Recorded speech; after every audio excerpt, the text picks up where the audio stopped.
plateau de Bonjour chez vous. Aujourd'hui, nous allons voir comment identifier une relation toxique. Et peut-être que certains d'entre vous avez tout de suite quelqu'un qui vous vient en tête, ou au contraire, vous vous dites non, j'ai personne dans mon entourage. Mais on va voir peut-être à la fin de cette émission, vous allez réaliser qu'il y a des relations qui sont mauvaises pour vous, qui sont toxiques, comme on l'appelle. Et je serai donc avec Annabelle et le couple Kabouya pour parler du thème. Vas-y, fais-toi check. Attends, on vous a pas vu. Mais je sais pas quoi. Oh mère attendait désespérément un check de sa femme. On y travaille encore. Mais Il est absorbé. On n'est pas toxique. C'est ça. Le plus Et pas l'un pour l'autre. Non. Tout va bien, tout va bien. Donc aujourd'hui, Annabelle, tu vas répondre à une question dans Pasteur, j'ai une question. Tu veux que je la lise? Oui. Là, une question d'Odile de France. Comment créer des limites saines dans mes relations? Tu en répondras tout à l'heure à cette question. Oui, j'ai une histoire biblique qui nous explique vraiment comment on peut poser des limites. Et j'ai très hâte de vous raconter ça. J'espère que je l'ai raconté à Omer avant, donc j'espère que tu vas pas te venger. Il va pas faire un gamophobie. Il a aimé, donc ça va, c'est bien. Mais les gens aiment bien parce que tu as toujours des histoires en fait. C'est ça que les gens aiment bien dans tes pasteurs. J'ai une question. Tu pars d'une histoire et t'en tires une expérience à mettre en pratique. Ouais, faut lire ces histoires avec beaucoup d'imagination. Voilà, exactement. Et de créativité. Et Nadine, aujourd'hui, on a la rubrique Culture et Médias. Oui, on parle de comment identifier une relation toxique. Pour le faire, il faut avoir des standards divins. Et je vais présenter une école de formation qui s'appelle Standards divins. Ça tombe bien. Moi, je sens que l'intro a été bien préparée, Nadine. C'est pour ça que j'étais occupée tantôt, j'étais distraite, je pensais à mon ex. C'est pas grave, on te pardonne. Allez, Omer, on va commencer tout de suite avec toi dans la pensée du jour.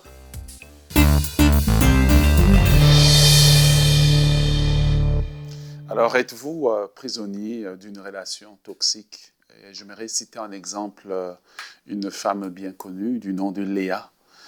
Léa venait d'une famille toxique, d'un père, Laban, assez particulier, disons, qui avait le talent de changer les règles et puis tirer de son parti. Et Léa était née, n'était pas nécessairement au standard des beautés de l'époque et donc avait appris toute sa vie à ingurgiter, à être deuxième. Léa était une victime. Léa se retrouve par le truchement justement d'un père assez ingénieux dans sa façon de faire des contrats. Léa va se retrouver mariée comme femme à Jacob qui n'avait pas demandé d'être marié à elle, mais Jacob qui était assez particulier, d'avoir certains des gènes de Laban. Et donc Jacob se retrouve dans un mariage avec Léa. Et dans ce mariage-là, eh bien, Léa va se retrouver dans un environnement, en fait, qui ne lui permet pas de s'épanouir.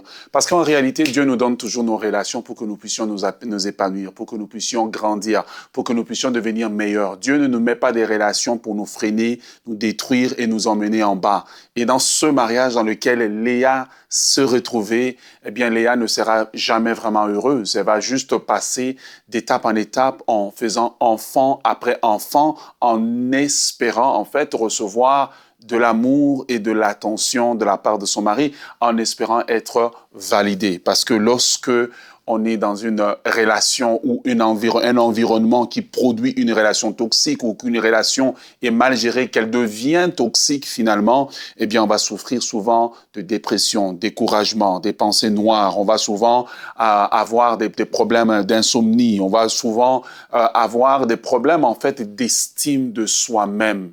Et Genèse chapitre 29, le verset 34 à 35 nous dit ceci. De Léa, elle devint encore enceinte. En fait, derrière, c'est enceinte enchaînée. Il y a un besoin de quelqu'un qui a besoin d'être validé. Elle cherche de la validation. Elle devint encore enceinte et enfança un fils. Il dit, pour moi, pour cette fois, mon mari s'attachera à moi, sans besoin d'attachement, car je lui ai enfanté 3 fils. C'est pourquoi je lui ai donné le nom de Lévi. Est-ce que Jacob va s'attacher nécessairement à Léa? Pas du tout. Et cette fois-ci, Léa va trouver la solution. La Bible dit, elle devint encore enceinte, enfantant un fils, et dit, cette fois-ci, je louerai l'Éternel. Voilà, il dit, ma validation ne vient plus de lui. Elle dit, je louerai l'Éternel, c'est pourquoi je lui ai donné le nom de Judas. Je prie que tu vives maintenant une saison de Judas dans ta vie. Je prie que tu vives une saison où tu ne vivras pas la saison de Judas l'Iscariote, mais tu vas vivre la saison de Judas, qui est devenue la fin de l'attente d'une validation de la part d'un Jacob qui ne va jamais t'aimer, de la part d'un Jacob qui ne va jamais te dire que tu es belle, de la part d'un Jacob qui ne va jamais te considérer à ta juste valeur. Quand les hommes ne peuvent pas te valider, trouve ta validation auprès de Dieu. Waouh! Amen, Omer! Ah ben, tu sais, j'attendais de voir où tu allais en venir. Ça nous a fait comme une montée en puissance. Et je pense qu'en plus, tu as peut-être pris l'histoire qu'Annabelle avait prévue. Non, c'est pas ça. On ne dit rien. On ne dit rien. Parce que il pas comme ça, il a dit. Pas mon souvenir. Non. Ton souvenir d'il y a 10 minutes. C'était chaud. Ça sent la vengeance sur ce plateau. J'espère qu'on va pas filmer pendant la pensée du jour. En tout cas, la pensée que tu nous apportes nous fait réaliser en fait certains critères par rapport justement pour identifier cette relation toxique. Et on voit en fait qu'une relation toxique, c'est une relation qui nous fait du mal, qui nous nuit, mais de laquelle en fait on essaye de plus en plus de s'attacher. Alors qu'on veut logiquement quelqu'un qui nous veut du mal, le réflexe, on se détache. Mais la relation toxique, c'est cette espèce de piège, c'est que plus la personne finalement nous fait du mal, plus on veut son amour, on veut son affection et on s'y attache pour pouvoir obtenir cette validation, cette affection qu'on attend, ces compliments, c'est ce rapport en fait que finalement on n'aura peut-être jamais. Donc il y a des relations toxiques, c'est très facile, on peut s'en défaire parce que c'est une amitié ou voilà quelque chose, une personne qui a une importance quand même moindre dans notre vie, donc on dit bon c'est facile, je m'en défais. Mais quand il s'agit de notre mère, de notre père, de notre mari, de notre épouse, de notre frère, notre sœur, des gens avec qui on va forcément rester en contact, là, c'est plus difficile justement d'apprendre à gérer cette distance qui doit s'installer, mais qui finalement doit rester, pas trop proche, parce que sinon, on en souffre. Et notre verset du jour nous parle des relations. Et dans Romains 12, au verset 18, on voit que si cela est possible, dans la mesure où cela dépend de vous, et c'est important de retenir ça, soyez en paix avec tous les hommes. Ce verset nous montre qu'en réalité, on a le devoir d'être en paix avec tout le monde, mais parfois, ça ne dépendra pas de nous. On a beau faire des efforts, on a beau faire une démarche vers l'autre, on a beau pousser. En réalité, si la relation ne peut pas être saine et de qualité, il vaut mieux garder notre distance et nous, on aura fait toute notre part pour que la relation soit bonne et soit saine. Mais tu sais, quand on parle des relations toxiques et quand on parle de la famille de Jacob, c'est pas pour nous dire qu'il faut faire ça. C'est des fois, il y a des choses qui arrivent qui nous servent d'exemple tout simplement de ce qu'il ne faut pas faire. Normalement, déjà, il ne faut pas épouser deux femmes. Déjà, à la base. Tu vois, mais ce que j'aime de la Bible, c'est que la Bible va pas cacher le mauvais côté des choses. Oui. Va pas juste peindre une belle image. Va montrer un Dieu qui est avec nous, même quand on fait des mauvais choix, même quand les choses sont compliquées, même quand notre famille, elle n'est pas une famille qu'on voudrait montrer à la télévision. Mais Dieu nous accompagne pareil. Et Léa, Dieu l'a accompagnée jusqu'au niveau, elle arrive à Judas pour dire que cette fois-ci, je louerai Dieu parce qu'elle s'est rendue compte qu'elle faisait, comme tu dis, elle faisait cette histoire d'hamster où je cours après l'amour de quelqu'un, mais plus il me rejette, plus j'en veux encore. Et c'est un cycle toxique. Mais après, on va suivre l'histoire de Léa, on va voir quand même que des fois, c'est tellement ancré en nous que même quand on s'en sort, on peut retomber dedans. Oui. Donc là, quand on parle d'identifier des relations toxiques, c'est que oui, il y a des relations toxiques comme des relations familiales ou de couple, comme dans son cas, mais des relations amicales. Même dans des relations amicales aussi, des fois, on peut se détacher. Mais je me suis détachée de la personne devant moi, mais 2 ans plus tard, je retombe amie avec une autre personne qui a un autre nom, mais il y a comme des similitudes, en fait. Oui. Ça veut dire que c'est pas tant la personne en face, mais c'est moi, dans ma tête, dans mon cœur, qui dois refaire ma façon de voir les choses, ma façon d'aborder, qui doit comprendre ma valeur, comme Léa devait comprendre sa valeur, et qui doit, à ce moment-là, déterminer, OK, voici ce que j'identifie, Et ce que j'identifie pour voir chez les autres, le discernement, mais chez moi aussi. Seigneur, viens combler mes failles de manière à ce que, justement, je ne me retrouve pas dans une nouvelle relation qui est toxique. Cette personne-là peut être en bonne relation avec une autre personne, mais quand c'est avec moi, tout d'un coup, elle me manipule, elle m'utilise. Et je pourrais toujours dire c'est la faute de X ou la faute de Y, mais le dénominateur commun, c'est moi dans tout ça. Ouais. Il ne faut pas se déresponsabiliser, comme tu disais, Nadine, parce que là, on parle d'une relation toxique. Donc, on est à deux, en fait, dans cette relation. Et qu'est-ce qui fait que c'est toxique? C'est les substances chimiques. Et dans ces substances, il y a ce que nous aussi, on apporte. Et il y a des choses qu'on doit changer. Et Omer, tu as fait toute une série dans Paroles de femmes sur la dépendance affective. Et en fait, la dépendance affective va nous faire soit nous-mêmes subir des relations toxiques ou va faire naître des relations toxiques. Parce qu'il va y avoir du contrôle, ce désir d'approbation constant, etc.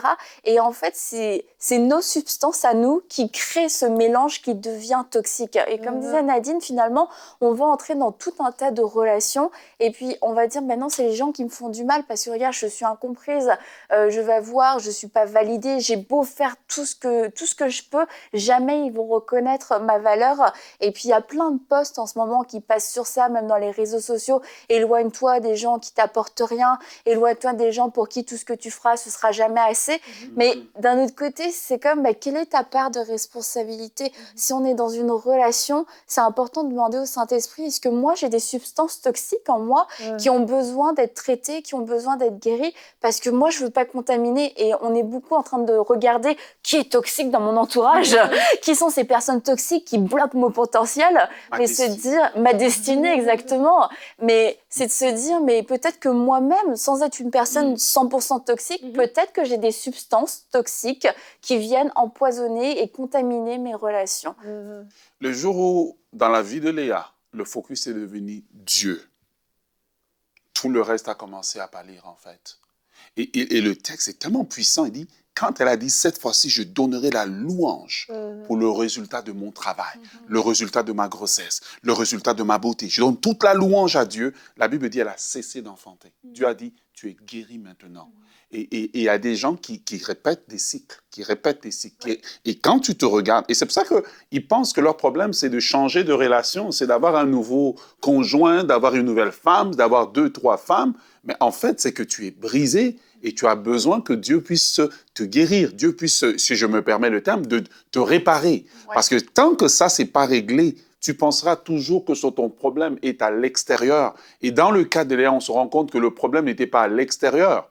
Et oui, elle avait un mari brisé, mais elle était encore plus brisée à cause du parcours qu'elle avait eu.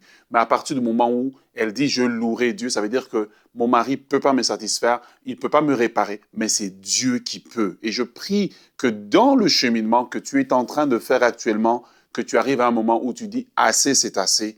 Maintenant, Seigneur, guéris-moi. Maintenant, Seigneur, restaure-moi. Maintenant, Seigneur, transforme-moi pour que je marche d'une nouvelle manière. » Et tu verras qu'il y a des cycles dans ta vie qui vont s'arrêter. C'est ce que j'aime de l'histoire de Léa. Et en fait, c'est tellement intéressant de voir la famille de Jacob et même les familles précédentes et tout, de voir des fois des fils conducteurs en fait, qui vont de génération en génération. Mais particulièrement par rapport à ça et par rapport au thème d'aujourd'hui, je crois que des fois, on est quelque part, on est dans un environnement dysfonctionnel. Okay? Il y a peut-être une dysfonction qui est là, qui est latente, qui est peut-être... comment dirais-je, simple, pas simple, mais bref, il y a une dysfonction qui est là et on n'arrive pas à mettre le doigt dessus, mais on sait qu'il y a quelque chose qui n'est pas bien. Mais on a toujours fonctionné comme ça, voilà. Donc, nos parents ont fonctionné comme ça. Tu vois, Léa, sa sœur était toxique. Ça paraît anodin. Voilà, c'est comme c'est tout familial, en fait, ça te paraît normal, mais tu sais que ce n'est pas bien. Là, on parle d'être en paix avec tous les hommes. C'est soyez en paix, c'est ma responsabilité à moi. Comment j'identifie une relation toxique, c'est des fois aussi comment j'identifie une bonne relation. Omer a dit dans sa pensée que voilà, tu n'es pas supposé être... Il y a des challenges dans la vie. Des fois, les relations vont être testées. Des fois, oui, il y a les caractères, il y a le faire aiguise le faire. Mais n'empêche qu'il y a de la paix, il y a de la joie. Ça fait partie de notre vie de tous les jours. Donc, si des fois, au lieu de regarder le faux, on doit regarder le vrai. C'est quoi le vrai? C'est quoi le standard de Dieu pour moi? Qu'est-ce que Dieu veut pour ma vie? Et c'est là qu'on va se rendre compte, tiens, là, il y a de la dysfonction, là, il y a de la dysfonction. Il y a des choses que je ne peux pas faire.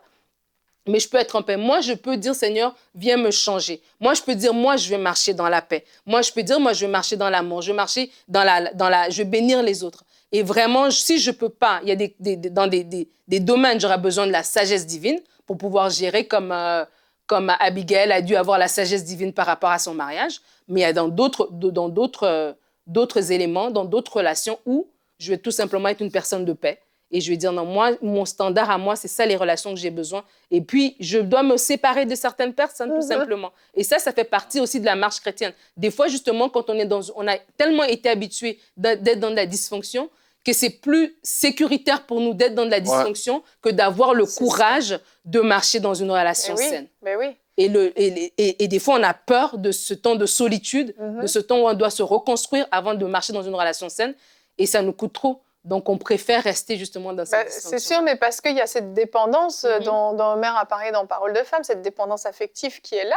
Et te séparer d'une personne, t'as beau savoir qu'elle te veut du mal, même inconsciemment, hein, parce que parfois, c'est même pas volontaire, mais si la relation est en train de te détruire, il y a un moment où il faut se détacher. Mais cette séparation, elle est douloureuse, elle est difficile et elle peut même faire plus mal sur le coup que la relation elle-même. Et c'est ça qui est traître, en fait. C'est ça qui te bloque là-dedans. Parce qu'en réalité, tu penses que vaut mieux ça plutôt que je me retrouve toute seule et puis que je dois me séparer de cette personne que j'aime finalement. Parce qu'il y a de l'amour quand même qui est là. Sinon, c'est facile de se séparer. C'est qu'il y a de l'amour. Un amour qui est malsain même parfois. Un amour qui est toxique justement. Mais il y a de l'amour et il faut être capable de couper et de dire stop.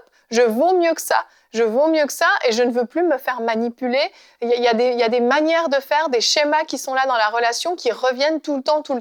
On se demande pardon et puis finalement, on refait exactement la même chose. Il y a un moment où il faut oser couper et vous avez vraiment des décisions à prendre, certains d'entre vous. Je vais juste prendre 30 secondes. J'ai cette pensée qui vient. J'avais lu un article qui disait, ou une prédication que j'avais suivie qui disait que l'idolâtrie, c'est de l'adoration qui est placée au mauvais endroit. Et pour certaines personnes, et ça demande de prier, en fait.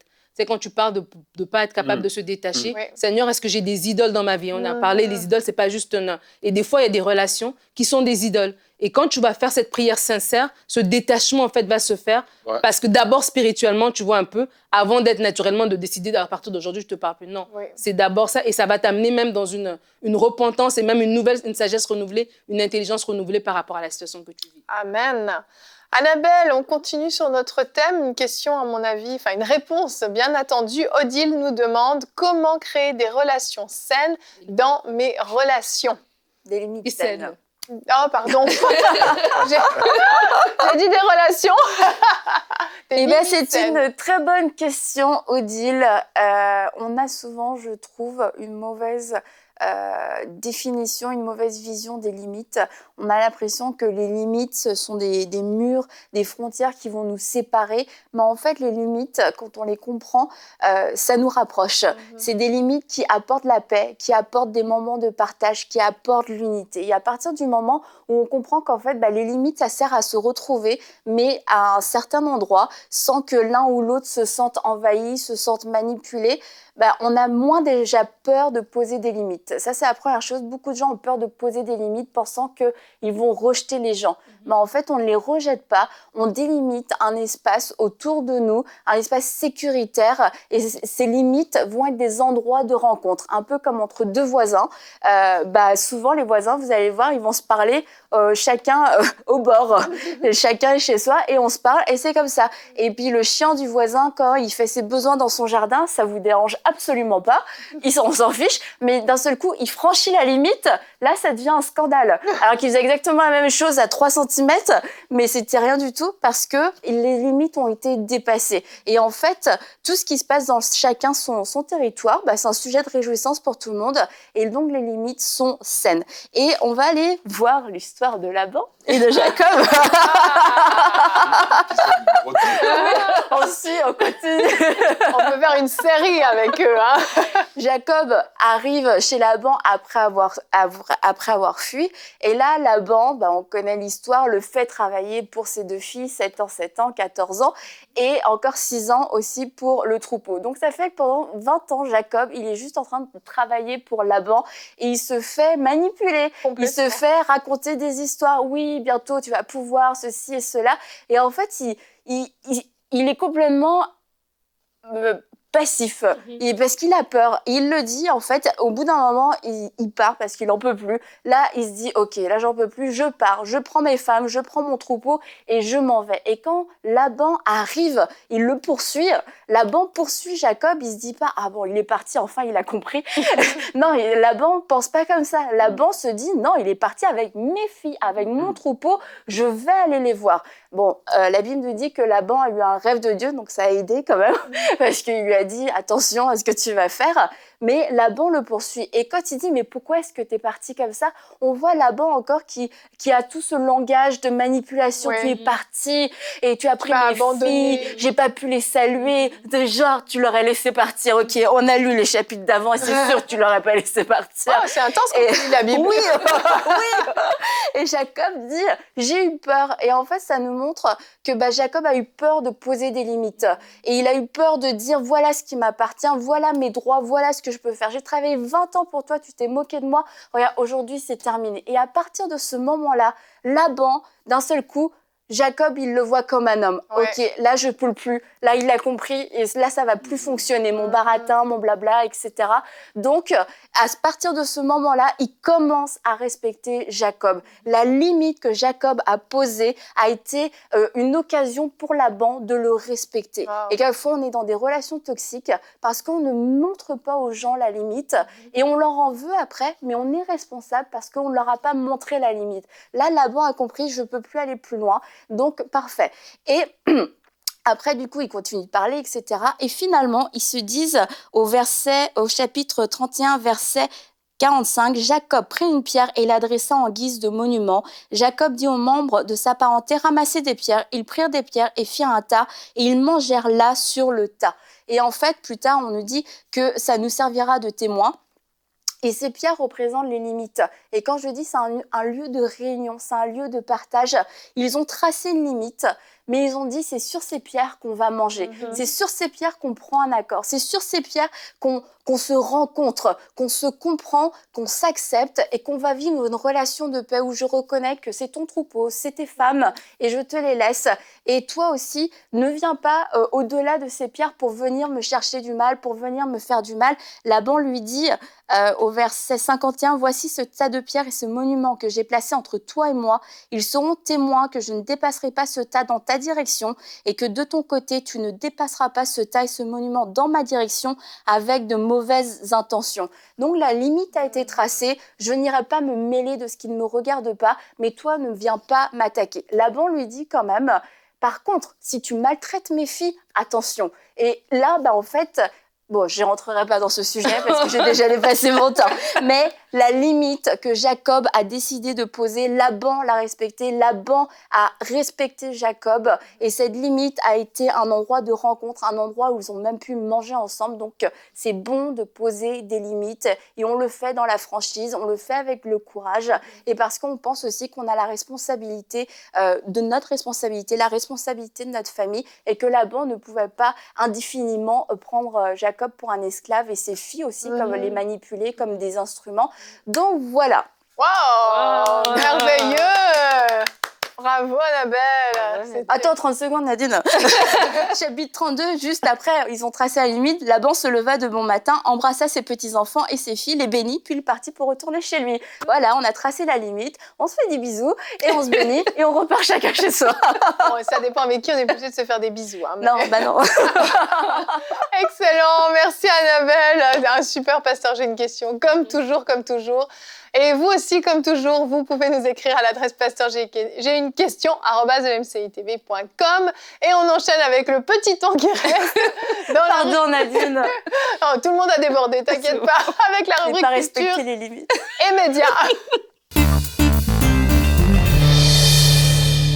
Alors, pour conclure cette super émission, Yveline, cette super émission, on va parler de l'école de formation Standard Divin. On parle des limites, on parle des relations toxiques, comment les identifier. En fait, Standard Divin, ils se définissent comme une chaîne influenceuse qui a pour mission de communiquer les valeurs divines dans les relations amoureuses et les finances.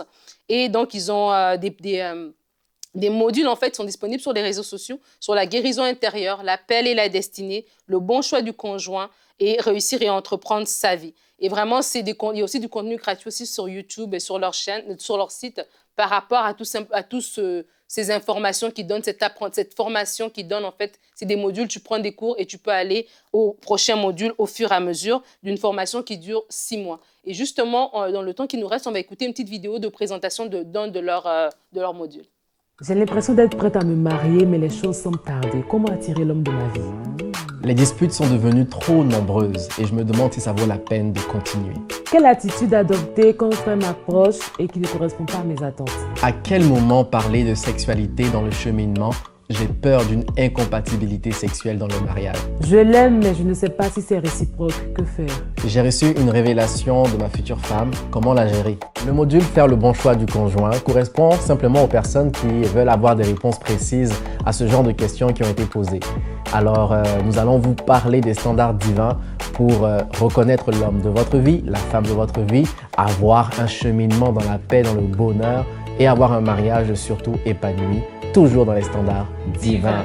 Inscris-toi, à très bientôt.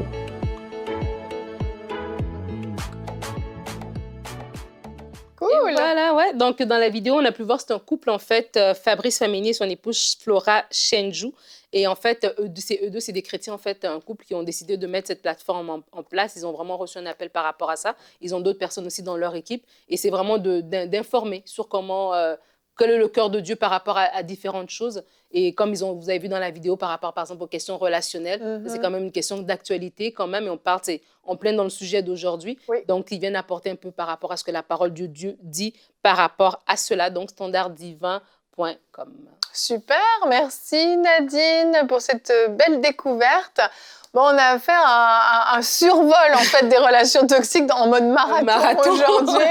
On est tous parce qu'il y avait tellement à dire et je pense que c'est un sujet qu'on va réaborder bientôt si c'est un sujet qui vous a intéressé. Restez à l'écoute des émissions parce qu'on va reprendre ce sujet-là. Il y a beaucoup de choses à dire. Mais ce que j'aimerais que vous puissiez garder à la fin de cette émission, c'est que vous méritez d'être bien traité, vous méritez d'être respecté, vous méritez d'être aimé à votre juste valeur et n'acceptez pas ces relations qui vous nuisent. Et je sais que pour certains d'entre vous, certaines d'entre vous, c'est difficile de couper des relations, mais vous avez une décision à prendre parce que oui, c'est votre destinée qui est en jeu. Vous pouvez passer des années à souffrir dans une relation qui vous fait du mal, alors que peut-être il aurait suffi de poser les fameuses limites dont Annabelle a parlé pour que la relation puisse continuer, mais de la bonne façon, avec justement une paix qui s'instaure. Donc oui, vous avez de la valeur et il faut assumer ça, être fier de qui vous êtes et ne plus vous laisser écraser et dominer par n'importe qui. Donc c'est vraiment notre prière pour vous, que vous puissiez vraiment vous détacher des relations toxiques, poser les limites qu'il faut et repartir du bon pied si nécessaire dans ces relations ou couper pour de bon. On va se retrouver demain, nous allons parler d'expérimenter la fidélité de Dieu. Nous avons un Dieu qui est tellement fidèle dans tous les domaines de notre vie. Et demain, on aura la rubrique C'est mon histoire avec François Bergeron. Si vous vous en souvenez, Nadine nous l'avait présenté en tant qu'artiste à la craie. Il était venu sur ce plateau. Eh bien, vous allez voir comment François a expérimenté, lui, vraiment la fidélité de Dieu, la provision divine pendant les 20 années de son ministère. Des témoignages vraiment exceptionnels. Ne manquez pas l'émission de demain. Allez, à bientôt et bonjour chez vous.